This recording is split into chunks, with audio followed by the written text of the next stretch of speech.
Bienvenue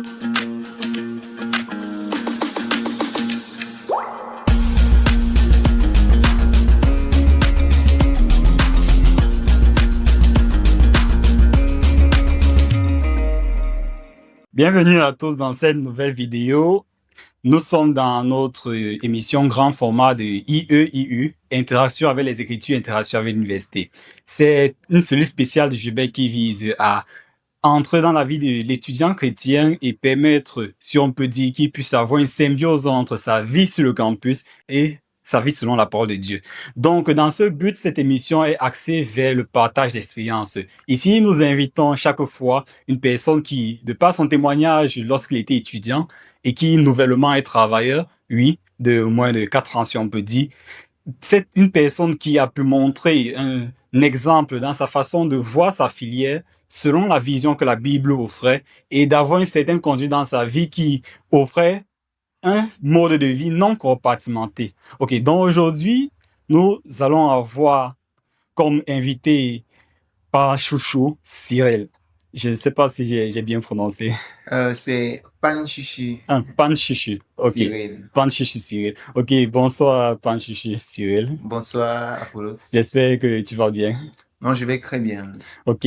De ma connaissance, tu es un ingénieur polytech qui est sorti et qui a également 2 entreprises sous la main.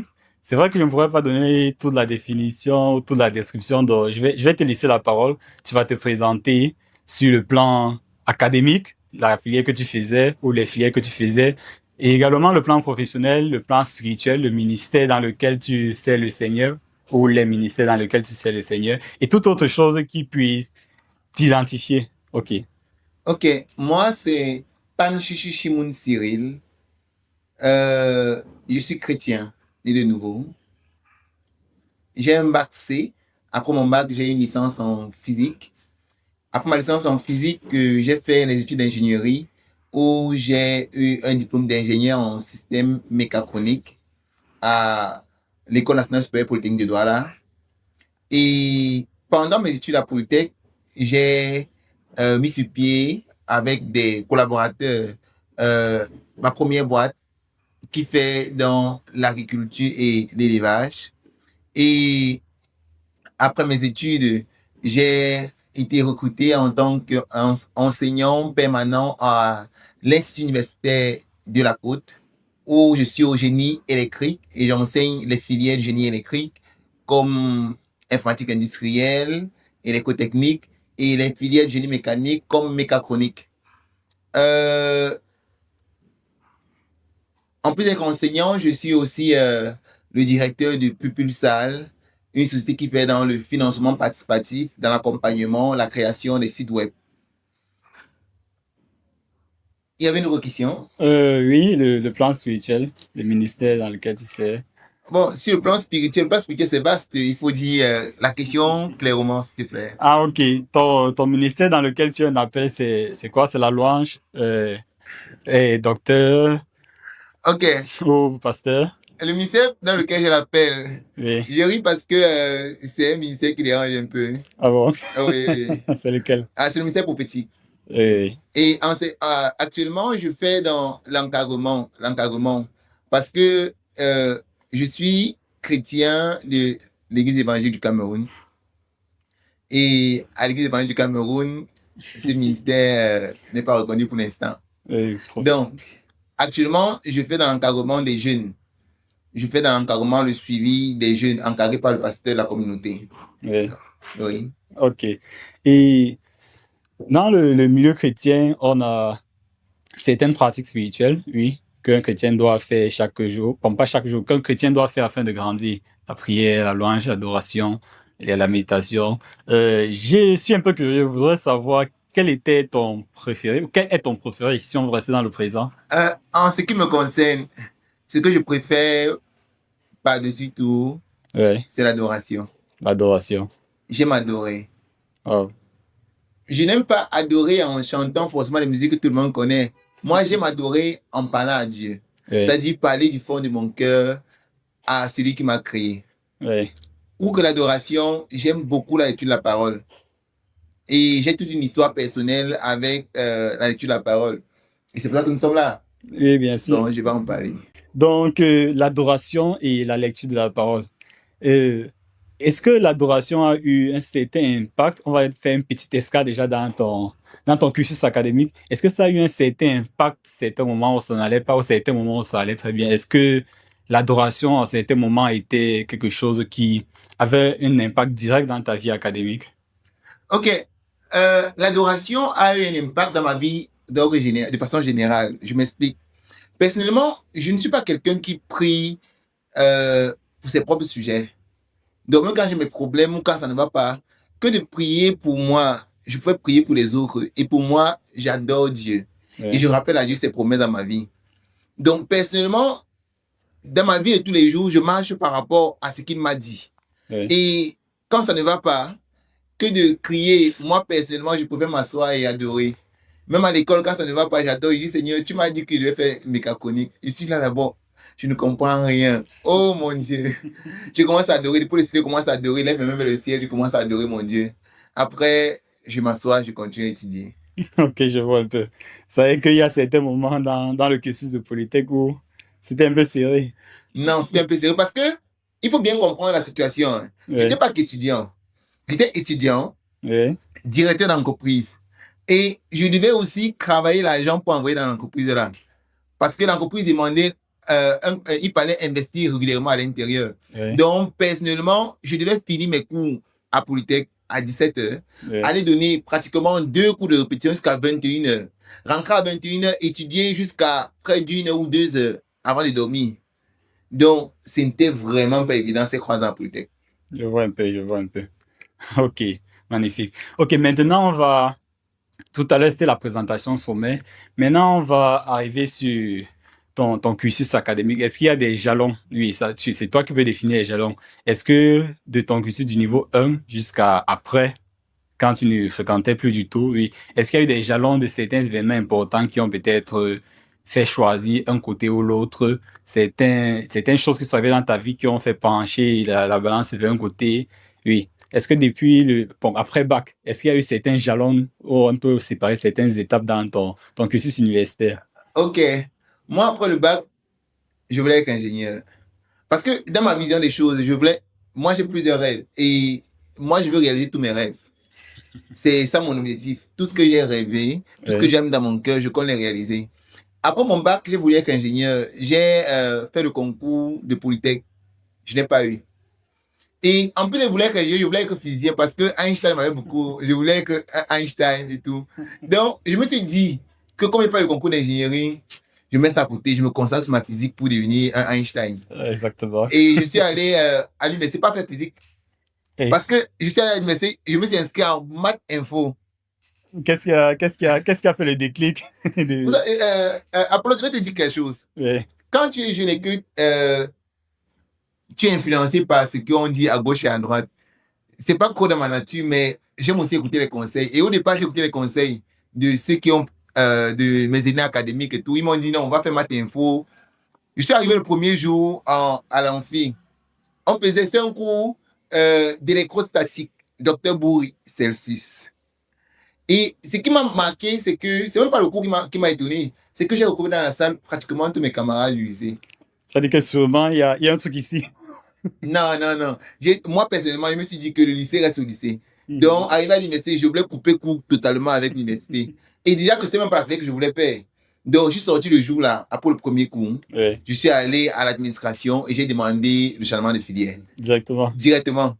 Et le lendemain, j'étais en physique. Je me suis retrouvé dans mon élément. Ouais. Et bon, après ma licence en physique, j'étais à la maison et j'attendais le master. J'attends le master. Mon beau-frère m'a appelé, il m'a dit, tu veux faire quoi? J'ai dit que moi, je vais être physicien, Ouais. que je vais être docteur, enseignant de physique et tout.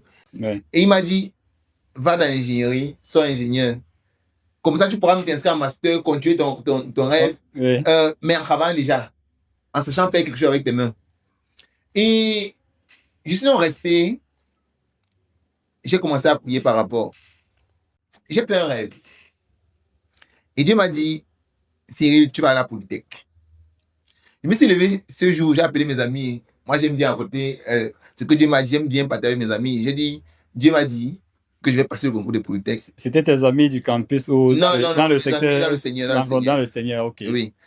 Donc, il m'a dit, que tu vas passer Polytech. Et j'ai dit à mes amis, Dieu m'a dit, je vais passer Polytech. Mais personnellement, je pense pas avoir le niveau. Hein. Oui. Et je suis allé composer le concours de Polytech. Et j'ai passé Polytech. Le jour où je sortais de la salle de composition, moi, quand j'ai vu l'épreuve, j'avais peur parce que je me disais que ça devait être que Dieu. Mais quand j'ai vu l'épreuve, j'ai vu qu'il n'y avait rien de ce qu'on appelle au campus. Bon, rien de la physique dans le sens, le style d'épreuve qu'on faisait pendant notre formation. Votre formation. Cela demandait plus la réflexion personnelle. Comment est-ce que tu encodes la chose? Comment est-ce que ta logique, en fait. Il est vrai que quand je suis entré à Polytech, la filière que j'ai choisi de faire, mécanique. Oui. Ok, donc, quand j'ai demandé, je me suis renseigné, on m'a parlé du système mécanique. Et dans le mécanique, je vois mécanique, automatisme, électricité, donc un mélange de tout et informatique. J'ai dit, c'est pas trop la robotique que je voulais faire, mais c'est rentré dans l'école. Parce que je voulais ressembler je voulais réaliser un vieux rêve d'être ingénieur, je voulais ressembler à Iron Man. Ah. Oui. Ah, c'est pour ça que tu voulais insister sur la robotique. Oui, je voulais insister sur la robotique parce que pour construire les amis, il fallait connaître un peu de tout. Oui. Donc, c'est ça. Donc, mon parcours à Polytech en 3 ans,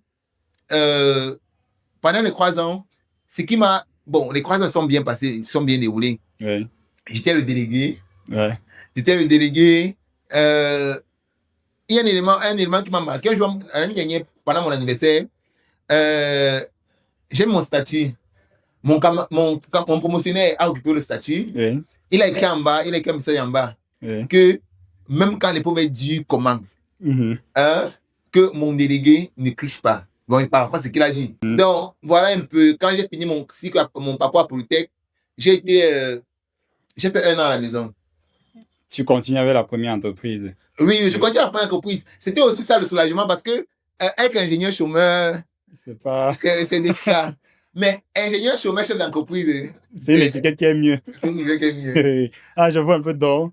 Pendant le cursus, il y a eu ces 2 premières années-là où tu étais en physique, oui, qui faisait partie de l'une de tes passions. Non, la physique, j'ai une licence en physique. Ah oui, tu as vu ce qu'on licence. Oui, je suis arrivé jusqu'à j'ai fini le c'est quand tu vas aller au master 1, oui. tu as fait le concours de Polytech et tu as directement pris. Ah, ok, je vois. C'est vrai que là, dans le cursus, on voit une sorte de 3 étapes. Après avoir fini le bac, tu as d'abord commencé, bon, premier jour, un jour en maths info. Là, tu as vu que non, ça ne correspond pas. Ensuite, tu es allé en physique. Et ce qui est pertinent, c'est que en physique, pour passer à Polytech, tu as eu une vision de Seigneur, tu as partagé la vision aux frères, tu as prié dessus et après, tu es allé dessus, malgré que en toi, tu doutais. C'est tellement pertinent parce que ça montre que tu as pris le temps après la vision de travailler cela, de prier devant le Seigneur. Non seulement prier, mais étudier. D'étudier aussi, oui, bien sûr. Voilà. On doit pas oublier ce truc-là. La vision peut être là, mais on met en œuvre le nécessaire pour arriver vers le but. OK. Donc là, on a un truc environ 3 étapes pour le cursus académique. C'est vrai que le déclic entre physique et Polytech, c'est l'appel du Seigneur. Oui. Oui, il y a d'abord l'appel de mon beau-frère qui m'a conseillé ça, oui. Mais quand je suis dans le doute, il y a le songe. Le songe qui est venu. Oui. Ça veut dire qu'à partir de ce moment-là, le ministère prophétique était déjà confirmé ou tu... C'était déjà confirmé. Je tiens à dire que c'est pas prophète. Oui, bon, disons que le ministère prophétique... Parce que il ne faudrait pas que l'un de mes frères en communauté va dire aussi, on m'amène devant le conseil pour dire que je suis chrétien. Je suis chrétien. Bon, pour le ministère, c'est pendant mes études à Polytech. Ah, ok, je vois. C'est pendant mes études à Polytech. Oui. Parce que pendant les études à Polytech, j'étais en même temps responsable de la chorale, puis c'est jugé en communauté. Oui, à Lorbessou. Oui, à Lorbessou. Oui. Et pendant les moments, bon, dans les activités de la chorale, il y avait un jour de prière. Et il y avait une sœur qui gérait ça. Bon, en tant que dirigeant, puisque personne ne voulait intégrer, il a dit que bon, je vais intégrer. Bon, c'est pendant ce moment de prière-là que j'ai posé des questions, elle m'a enseigné, j'ai commencé à suivre les enseignements par rapport, pour essayer de comprendre et pratiquer surtout. Oui. Parce que c'était devenu déjà que pendant les moments de prière, on peut prier, on prie, après un moment on s'arrête et dit, tu vas élever la voix. Elle prend un peu le bic. On a fait le prier, elle prend un peu le bic. Donc je vois qu'elle prend un peu le bic. Donc on est conscient qu'elle a pris un peu le bic à 2. Et je me mets à prier. Dans moi, je dis que j'ai une phrase qui me souvent des gens qui dans mes concentrations. Je commence à me concentrer, je commence à prier. Et quand je vois des choses, quand je reçois des choses, je dis, elle écrit, elle écrit, elle écrit. Et le truc, c'est qu'elle n'écrit pas seulement, mais elle veille à ce qu'elle écrit. Donc, si je dis par exemple quelque chose va arriver dans 2 semaines, elle va vérifier, compter les jours. C'est vrai qu'elle était méthodique. Chaque fois qu'il y avait un moment de faire. Non, elle était méthodique. Très, très méthodique. Elle notait tout, les dates. Elle notait tout. L'événement, la description, tout. Oui.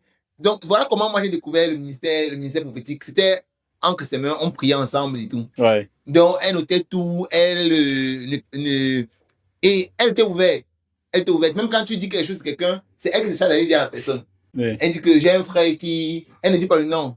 C'est que souvent tu disais après la prière, là, tu étais déjà... Non, moi, personnellement, il faut savoir que c'est quelque chose qui fait peur. Oui, c'est surtout dans le contexte évangélique. Oui, c'est quelque chose qui fait peur. Donc, moi, quand je quitte sur ça. Je ne veux même pas savoir si c'est arrivé ou c'est pas arrivé. Je ne veux rien savoir. Ok. Et si on revient un peu en arrière, c'est...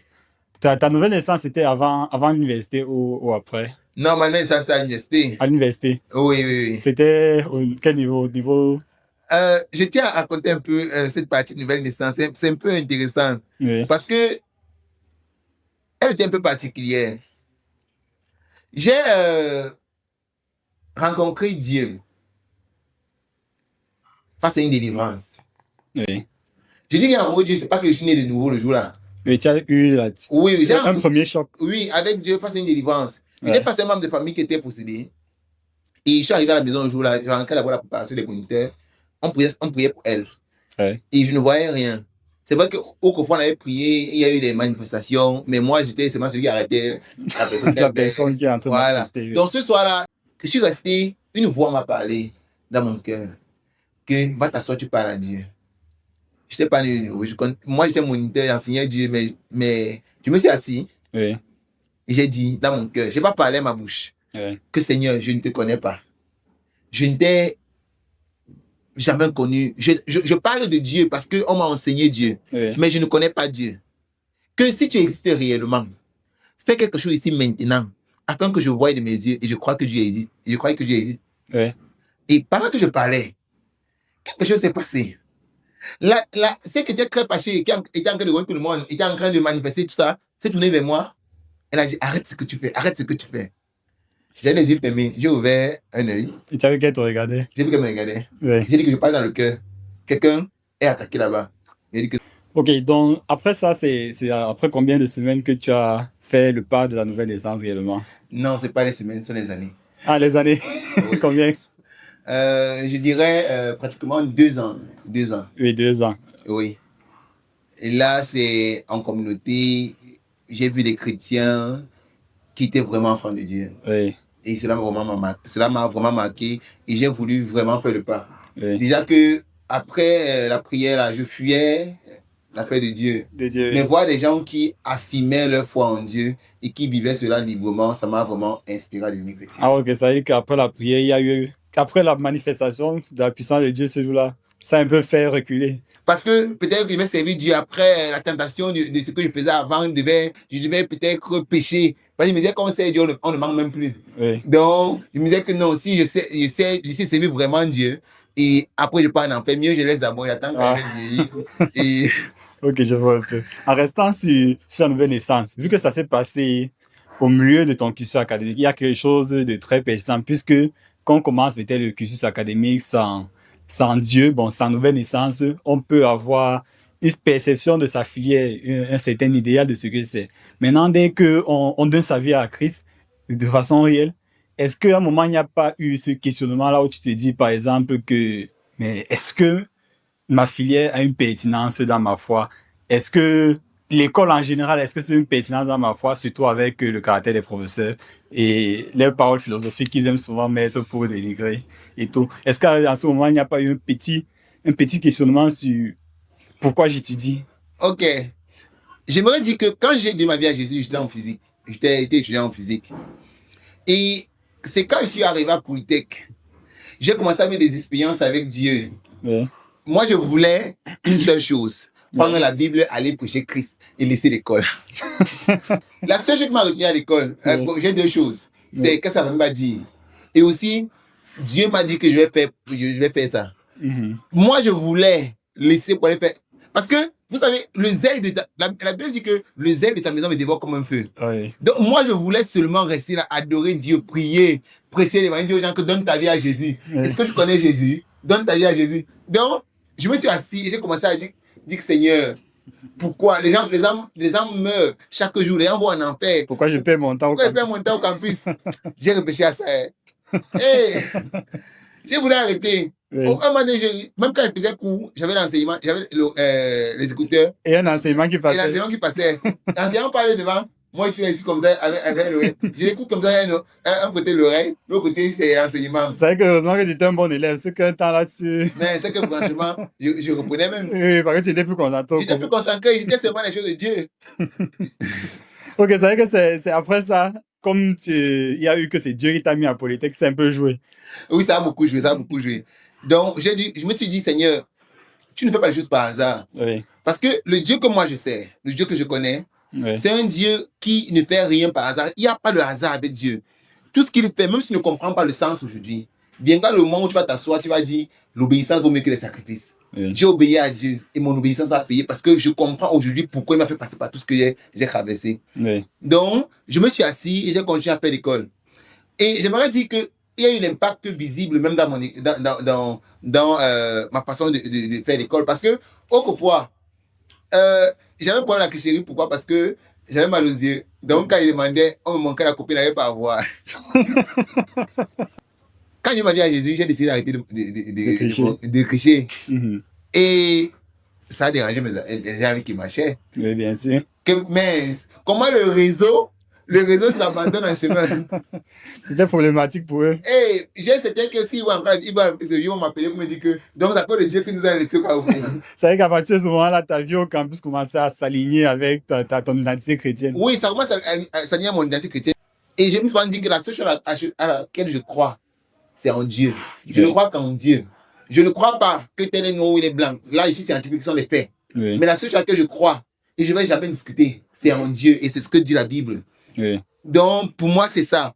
Quand un enseignant vient présenter sa pensée philosophique, je l'écoute, mais je n'adhère pas à ses idéaux. Oui. C'est vrai qu'au campus, après ta nouvelle naissance, ta vie sur le campus était marquée par ta conviction personnelle de par ce que tu as traversé avec Dieu qui faisait que, quelle qu'en soit l'épreuve, la parole ou alors l'appréhension qu'on essayait de faire valoir, que ce soit les enseignants, les camarades, au fond de toi, tu avais une expérience que tu as traversée, tu avais sa présence que tu sentais et tu t'accrochais dessus pour ne pas être influencé par autre chose.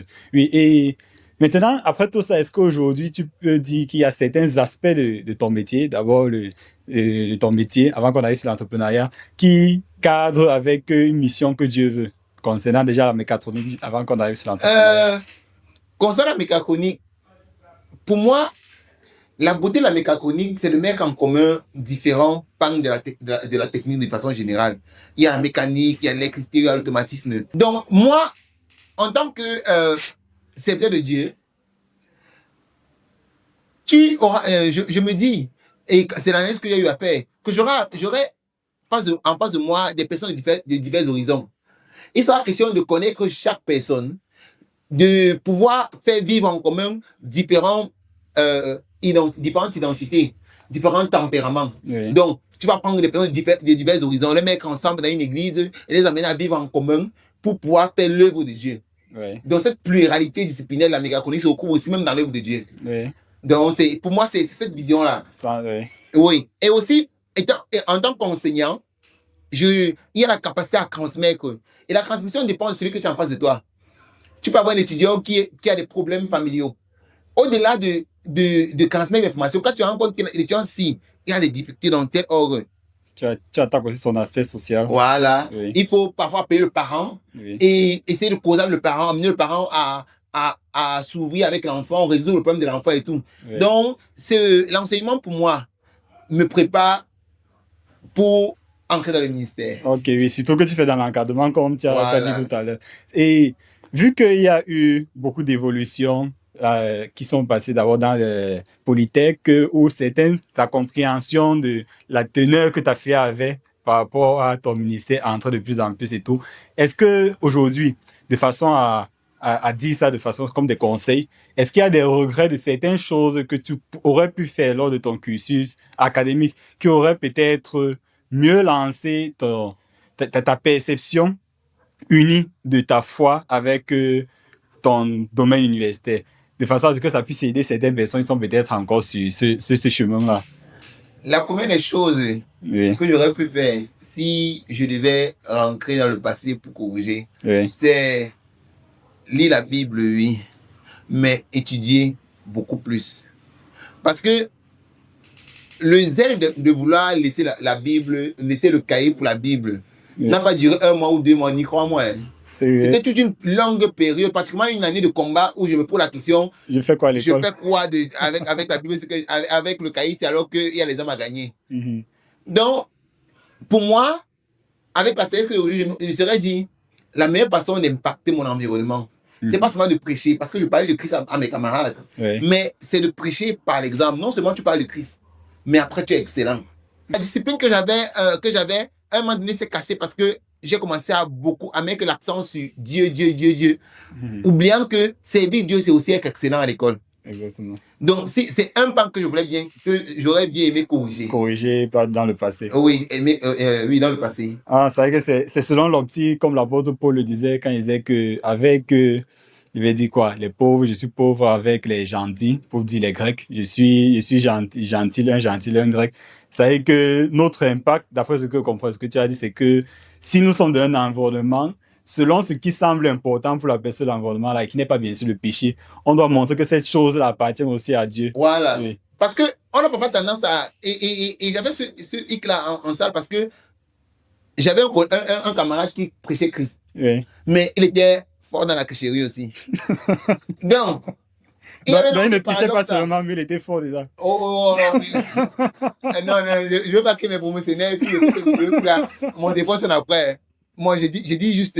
Ce qui fait en sorte que même quand il parlait de Dieu, ça n'avait pas son effet. Ça faisait contre-effet. Oui, parce qu'on dirait que mais tu parles quand même, mais tu es le premier encore à crier bon, c'est un peu ça. Oui. Donc, quand tu viens parler de Christ et que même à l'école tu es excellent, oui, et que de façon sociale, parce que personnellement, j'étais déjà des personnes que s'il y a une contribution à faire, je m'arrange avec le premier à donner.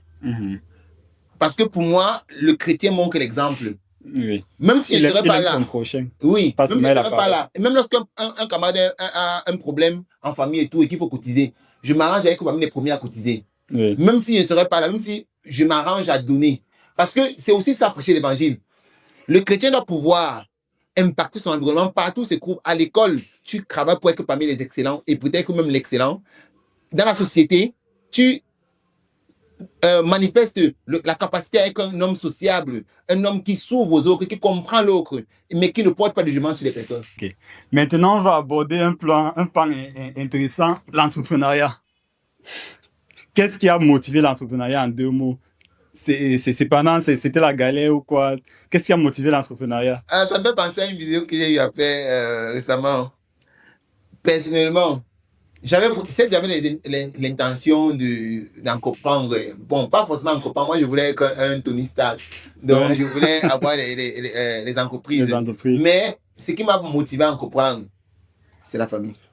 La famille, oui. Non, c'est pas que j'étais pauvre et tout ça, non. C'est que à une période précise, ma mère avait voyagé. Oui. On est resté à la maison et je ne sais pas pourquoi. Peut-être qu'ils ont voulu nous apprendre à vivre par nous-mêmes, mais on n'a pas envoyé l'argent. Oui. On achetait la nourriture, on envoyait. Oui. Et c'était plus le riz et le spaghetti. Je ne mangeais ni l'un ni l'autre. Je suis resté, j'ai une idée simple. C'est que seul, avoir 1 million par exemple, si tu économises 10 000 par mois, ça te prend beaucoup de temps. Mais en groupe de 10, ça fait 100 000 par mois. Dans 10 mois, on a 1 million. Vous avez 1 million, oui, je vois. Donc, je me suis dit aussi que même l'aspect technique, seul, tu ne peux pas tout faire. Mais en groupe, vous pouvez repartir les tâches. Ah, c'est de là qu'est né, puisque je sais que dans ton profil entrepreneuriat, tu insistes beaucoup sur le côté participatif et aux actions pour avancer rapidement. Oui, moi, personnellement, je ne suis pas le genre d'entrepreneur qui veut réussir seul. Tu veux pas ton nom que société, Cyril et... Non, ça ne m'intéresse pas. Oui, c'est la réalisation de la vision. Oui, pour moi, c'est plus... Ensemble, on réalise une vision. Et une question, vu que tu as 2 entreprises aujourd'hui, souvent on me demande, tu es aussi comme Claudel, tu as 1000 idées par seconde? 1000 idées par seconde, pas vraiment. Mais je suis apte à apprendre n'importe quoi. Ouais. Donc, malgré la mégaphonique que je fais, j'ai commencé à apprendre le droit. Ouais. J'ai commencé à apprendre, pour la dernière société en date, j'ai commencé à apprendre l'informatique dans l'aspect programmation des sites web et tout. Ouais. J'ai commencé à apprendre l'économie parce que c'est une société de financement participatif. Il faut qu'on connaisse comment ça fonctionne. Oui, l'économie, la fiscalité et tout. L'économie, fiscalité et tout ça. Ouais. Donc, personnellement, quand je rentre du travail, par exemple, je travaille à 17 h, mais moi, je dors à minuit, 1 h, parfois pas d'heure. Ok. Et ta vision dans l'entrepreneuriat, est-ce que ça se joint à la vision de ce que tu veux réaliser avec Dieu, de ce que tu veux accomplir? J'avais dit ceci à Dieu. Seigneur, rends-moi riche. Afin que je sois le pasteur qui ne mendie pas. Si on veut pas qui ne mendie pas, mais je ne veux pas seulement mendier, mais je ne veux même pas le salaire. Tu veux offrir? Oui, je veux dire que Seigneur, moi je t'offre mon temps. Parce que je ne suis pas. La Bible enseigne que le pasteur vit de son office. On est d'accord. Mais moi, je veux tout offrir à Dieu. Je veux dire, Seigneur, je fais ça librement. Rends-moi riche afin qu'elle devienne pasteur. Je fais l'œuvre de Dieu de tout mon cœur. Et j'attends rien en retour. Ok. Ça fait encore une deuxième chose qui colle avec l'apôtre Paul, comme il disait qu'il peut bien prendre l'argent, je pense aux Éphésiens qui parlaient, qu'il peut bien prendre l'argent qu'ils ont à l'office, c'est dans son droit, mais qu'il préfère pour leur montrer l'exemple, comme il tissait ses tentes, prendre soin de lui et offrir même les dons à Jérusalem là où il y avait la persécution. Oui, c'est un homme qui m'a beaucoup marqué, l'apôtre Paul. Parce que c'est ce que l'apôtre Paul disait, que c'est dans son droit de le faire, mais il préfère tisser des tentes, prendre soin de lui et offrir encore même des dons aux chrétiens persécutés. Ok, maintenant, je vais te passer la parole pour que tu dises un dernier mot qui concerne cet aspect-là de joindre sa vie professionnelle ou académique avec sa foi, de comprendre la teneur ou alors l'importance de ce que ça a pour l'impact qu'on a à l'extérieur. Ok. Ce que je vais dire, c'est ceci. L'homme a 3 dimensions. La dimension du corps, la dimension de l'âme et la dimension de l'esprit. Un homme qui est équilibré est un homme qui travaille sur les 3 aspects de sa personne. Prendre soin de son corps, se laver, se nourrir, se vêtir, se nourrir, c'est travailler la dimension de l'homme. Maintenant, dans la dimension de l'âme, acquérir des compétences, c'est-à-dire étudier. Non seulement étudier, mais étudier constamment. Parce qu'il y a une citation qui dit, celui qui cesse d'apprendre, cesse d'enseigner. Donc, si vous voulez progresser, si vous voulez gagner plus, il faut acquérir de nouvelles compétences régulièrement. Et pour terminer, la dimension de l'esprit. Pour moi, c'est la dimension centrale. Parce que la Bible enseigne que l'homme, esprit, âme et corps. La dimension de l'esprit, c'est se reconnecter à son créateur, sa source originale.